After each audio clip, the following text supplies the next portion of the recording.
Eu estou aqui com essa escala e esse elástico para tentar mostrar de uma forma simplificada como é feito um ensaio de tração. Repare que, quando eu aplico uma força de tração no elástico, o seu comprimento aumenta. Se eu paro de aplicar a força, ele volta à sua posição inicial. Agora, repare que enquanto eu aplico uma força, o seu comprimento se alonga e a sua seção se estreita.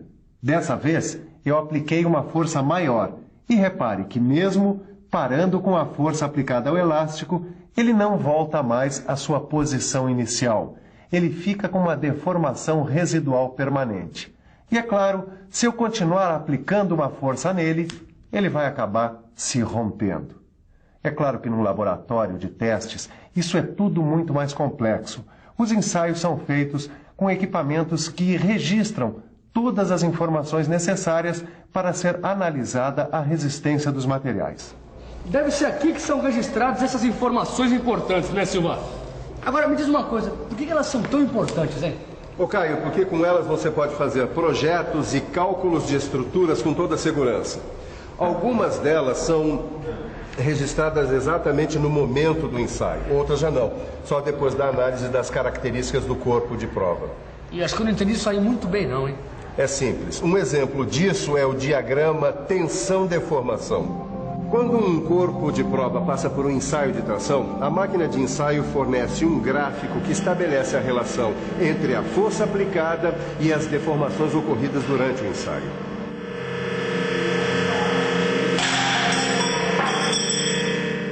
Peraí, agora que acabou o ensaio, qual é o próximo passo, hein, Silva? Como nós queremos determinar as propriedades do material ensaiado, o que nos interessa é a relação entre a tensão e a deformação. Ou seja, nós vamos usar este gráfico intermediário que foi produzido pela máquina e vamos conseguir o que nós queremos. Bom, eu já sei que tensão corresponde à força dividida pela área da seção sobre a qual ela é aplicada.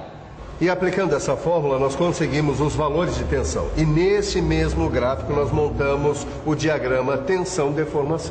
Este diagrama nos informa, por exemplo, o limite elástico. Está vendo esse ponto aqui, ó? No final da parte reta do gráfico, ele representa o limite elástico. Tudo bem, você deve estar aí se perguntando, mas o que é esse limite elástico? Lembra da experiência no início da nossa teleaula? Quando a certa altura eu parei de fazer força sobre o elástico e ele voltou à sua posição inicial? Pois é, limite elástico é isso. Se o ensaio for interrompido antes desse ponto e a força de tração retirada, o corpo volta à sua forma original. E o interessante, Caio, é que na fase elástica os materiais obedecem à lei de Hooke. Quer dizer, as deformações são diretamente proporcionais às tensões aplicadas. E o que quer dizer isso, diretamente proporcional? Quer dizer que as deformações aumentam na mesma proporção que a força aplicada.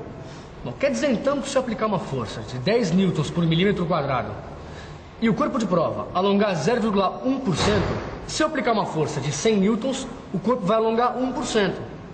Aí tá aí. Gostei desse Hooke. Agora, como é que ele chegou nessa lei, hein? Em 1678, o cientista inglês Robert Hooke descobriu que uma mola tem sempre a deformação epsilon proporcional à tensão aplicada T. Daí ele desenvolveu a constante da mola K. Foi assim que ele chegou à sua lei de Hooke.